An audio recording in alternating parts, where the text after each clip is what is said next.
Good morning. Thank you for coming out today to offer this Holy Mass. My dear friends, I truly enjoy coming here, I tell you. I look forward to it, and when I see all of my friends who are here, all of you, those visiting, my parishioners who are here, it fills me with absolute joy. And whenever I get to miss a week, I know that I have to be over at Holy Cross as well, but I do miss it.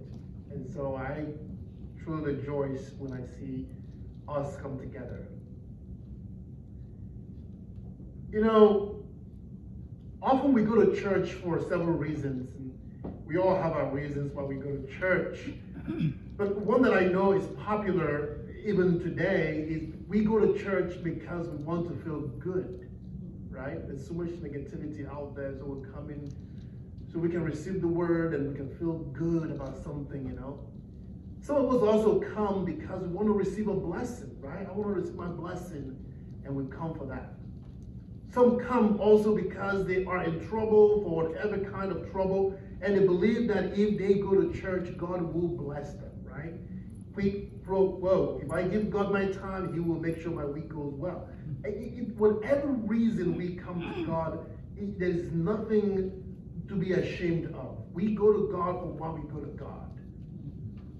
But my dear friends, every now and then the gospel, the readings give us something that doesn't always make us feel good. What kind of challenges us a little bit, makes us uncomfortable, kind of aches us a little bit. And that I might add to your list, my list of why I go to church. We don't always go to church to feel comfortable, feel good. Sometimes it's that we become the person God is creating us, making us to be the best version of ourselves. This weekend is one of those weekends where God kind of, through the readings, kick us in the pants.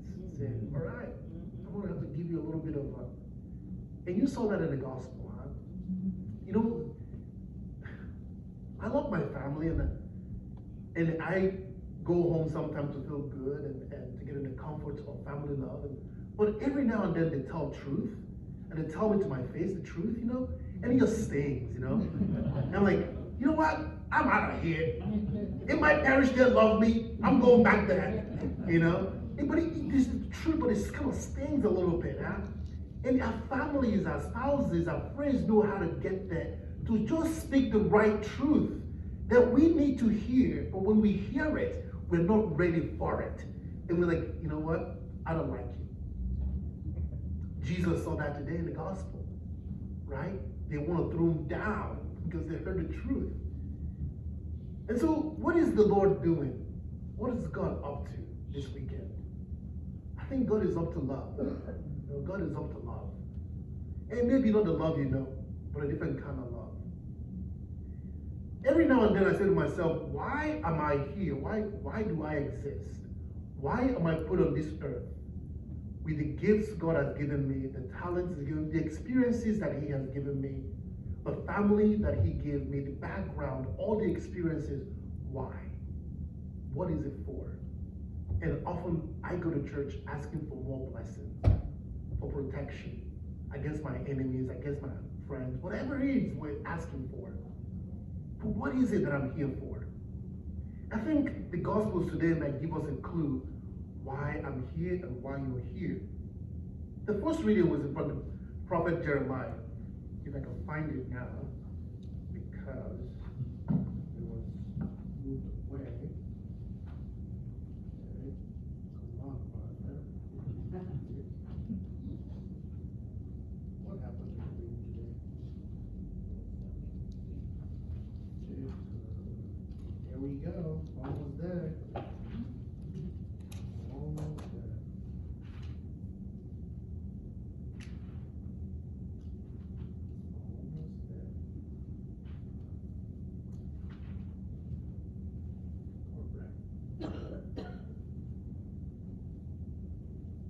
The prophet is Jeremiah.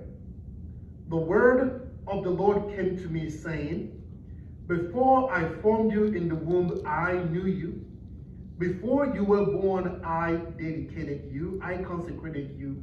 A prophet to the nation, I appointed you. Someone said, why am I here? What is my calling? What is my vocation on this earth? And God tells Jeremiah, before you were formed in your mother's womb, I knew you. I consecrated you. I blessed you. And I appointed you to be a prophet to the nations. Notice, to the nations, not to your family, to your friends, to those who look like you or agree with you, but I appointed you to be a prophet. That is, to speak God's word to the nations, to everyone. Everyone. That's Jeremiah. And then in the gospel today, Jesus goes to his hometown, and Jesus been out and about doing wonders and miracles to everyone. And then he returns home to his hometown. He goes to church like us today, and he reads the gospel, the one that was begun last weekend. Today the scripture passage is fulfilled in your hearing. And they were amazed at the gracious words that came forth from his mouth. They were so amazed. Our own son, our own, is the local champion. We've heard all the things he's doing everywhere, all the miracles. Now he's come home. He's ours, mine. And then they said, isn't this the son of Joseph? Isn't this one of us? At the moment, they were about to make Jesus so unique, so individualized to their own needs. It's our Jesus. It's my Jesus. It is one of us, Joseph's son, Mary's son. He belongs to us and to no other. They wanted to confine him. They wanted to keep him to themselves. And then Jesus turned the table around and he says, two things or two stories. A widow of Zarephath and Naaman the Syrian. Two people who are not Israelites. They are not even Jewish people. These people in the story Jesus just raised to this great faith, they are not even Jewish people. And Jesus is giving an example of non-Jewish people, non-Israelites in the temple filled with Israelites. And he says, I have not found any faith, even here in this temple, than I did all these places that do not have God as their own. They got upset. They got upset. Isn't he supposed to be ours? He should be talking about us and all the good things we are doing. Why is he talking about all these pagans who are not even believers? Naaman, in fact, is an enemy. He's a general in the army against the Israelites. And he's praising them in the temple filled with Israelites. Why is he doing that? Jesus immediately tells them, I don't belong to you alone. I belong to the nation. I belong to everyone. I came to love everyone. You who are listening to me and everyone else you think does not belong in God's family, I came to love them. And so if I love them, you should love them too. They got upset. Like stings, that's true, like stings. And they took him out to throw him down. What does he say? When the people in the synagogue heard this, they were all filled with fury, anger. They rose up, drove Jesus out of the town, and led him to the brow of the hill to throw him down headlong. We've heard enough. Don't tell us that truth anymore. Love everyone? Oh, come on, stop that, Jesus. How can I love everyone? We love only our own, the people we love. That's it. Look at the opening reading today, opening prayer for today's Mass. Grant us, Lord our God, that we may honor you with all our minds. Listen to the third line. And love everyone in truth of heart. I'm not making this up. You can look back again. And love everyone in truth of heart. That's the opening reading, opening prayer for today's Mass. You see, Jeremiah is appointed by God to go and preach God's love to all the nations. Not just to the Israelites, to all the nations. Jesus tells a story of two non-Israelites, two non-Jewish people, telling them that he saw faith in them as well, and they got mad because now Jesus is extending love to their enemies. My dear friends, as I reflect on my own life and why I live my life and why I exist, and I hope we all do when we go to church. Why do we go to church? This is it. This is where it comes down to. We are created, we are meant for love and to love. It sounds very simple, right? We are meant to love and to make love to others, to give love to others, to create a world, make a world that is filled with love. Easy to say, isn't it? But very, very difficult to live.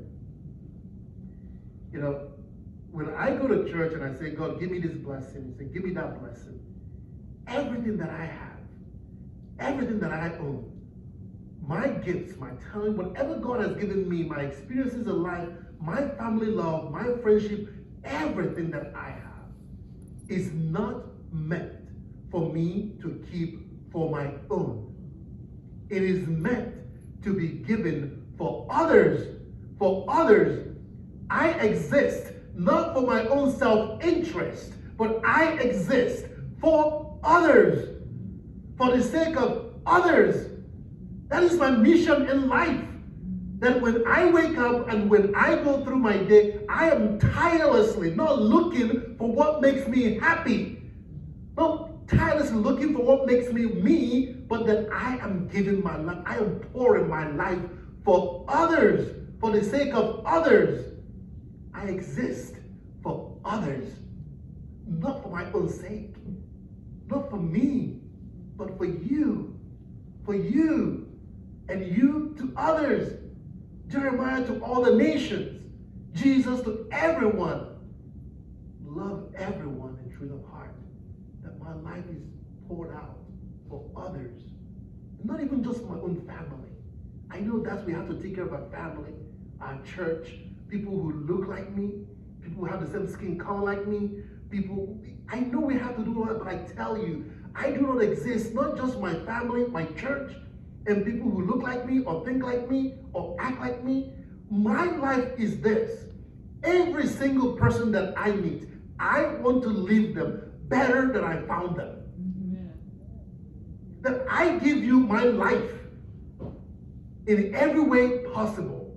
Not the ones I like, but everyone. Everyone.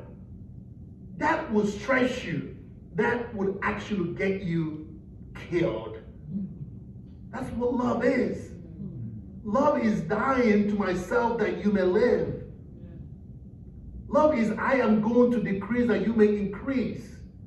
Love is a disappearing, a dying to self. How is the mango tree or any other fruit born? Every seed must die first. It must die. And then new life comes from death. Every act of goodness must begin with a dying first.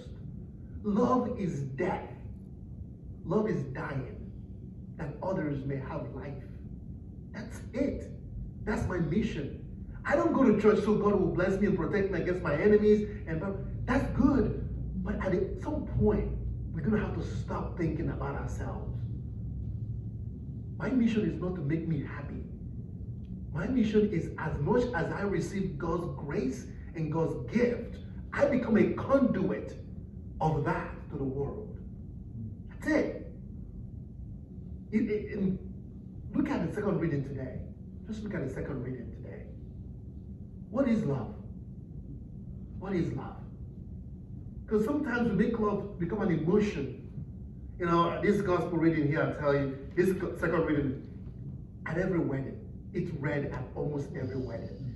And I love weddings and I truly enjoy going to them. But if you go over and over, so every bride and groom wants this read. Love is this, love. It's about love. It's good. It's good, it's love. But my dear friends, Hollywood has made love an emotional thing. The Hallmark movies made it about love. And love is not that. Love is an action. Love is a proper noun. Love is a doing. Is it a noun or a verb? It's not this emotional thing we've tied it to be. Listen to this. If I speak in human tongues or angelic tongues, but do not have love, I am a resounding gong. Like, if I have all these magnificent gifts of God and have no love, I'm a resounding cymbal. If I have the gifts of prophecy to see what will happen, if I have wisdom and knowledge, if I have all faith to move mountains, but do not have love, I have nothing.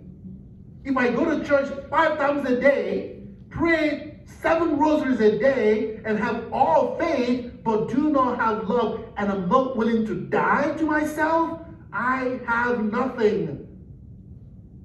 If I give away my own, everything I own, even if I hand my body over that I may boast, but do not have love, I have nothing.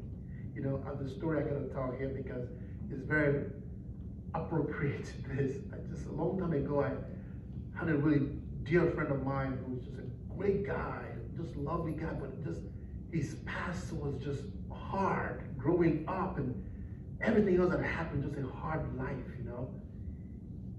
And he just dealing with all of that, and he begins to kind of act out, you know, and it's just anger and substance abuse and whatever else.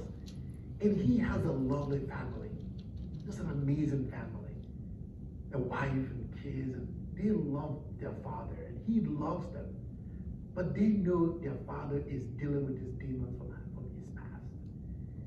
And so as I talked to him, I talked to the family and everything, and I just grew in love with them, you know. And then one day, we were having a conversation. And I said, you know, your family loves you. He goes, oh, I'll do anything for my family. I'll do anything for them. And he works hard to provide for his family. He said, I would give my life over for them. And I was like, that blew me away. He's going to do this for his family. I said, but you know, your family, what they want for you is not to give your body over. They want you to go get help. You're struggling. And they can tell you're struggling. And they want you to go and get help, to enter into some kind of a therapy to help you deal with your demons and everything. That's what they want. He goes, no, I can't do that. I can't do that. I said, but you just said you're going to give your life for them. Say, oh yeah, I'll work and work and work for them and give everything. But they're not asking you to work and work. They're asking you to go get help, to go and seek therapy, seek help, and get better. You wouldn't do that. That's when I began to say, oh my God, this is love here. Huh? You see, it's easy to work and work and work because you're doing something for someone else, but they're really asking you to die to yourself, die to these demons so that you may be the father you know you can be. But that he couldn't do. He's willing to give money, pay tuition. He's willing to work overtime. But to do the very thing they're asking him to do, he said, no, I can't do that. I can't do that. Love is hard. Love is hard. There are a few things I want to do. I rather give people money so they can shut up. Stop bugging me. Yeah, you stop it. But to love them every day, to be with them every single day, to love them the way they should, that's very hard. That is very hard. How many families are just broken because dad or mom work so much? And they say, Dad, Mom, we don't need all these things you're providing us. We just want you to spend time with us. Oh, I can do that. Because to spend time is to become vulnerable, to enter into the places you don't want to be. But I'd rather be over at my office on the 14th floor in some place and get all the dogs and get all the accolades and all the things, but come home and be with us. No, I can't do that. Love brings you down to a place of vulnerability, almost to the point of dying. Yes, it is a death so that a new life will begin.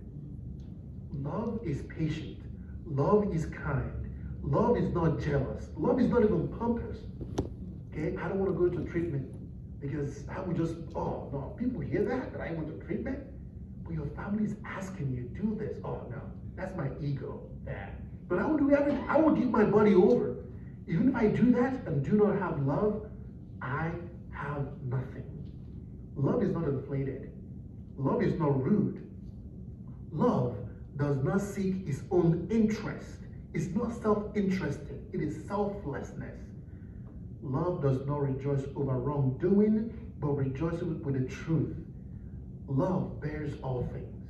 Love believes all things. Love hopes all things. Love endures all things.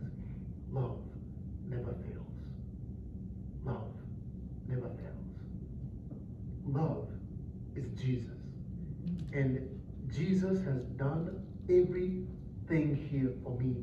Love, who is Jesus, has been patient with me. Love, who is Jesus, has been kind to me.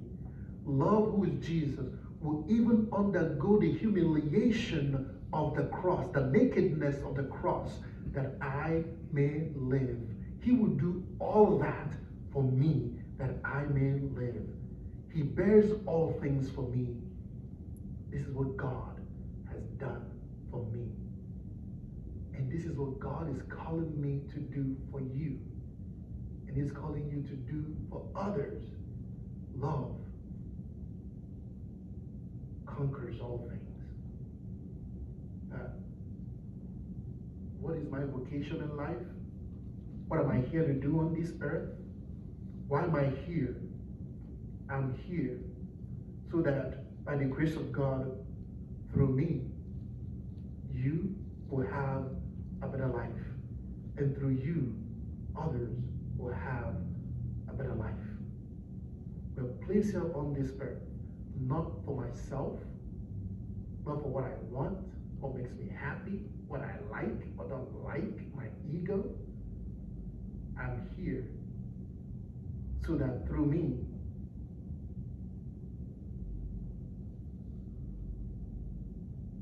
you will live. Amen?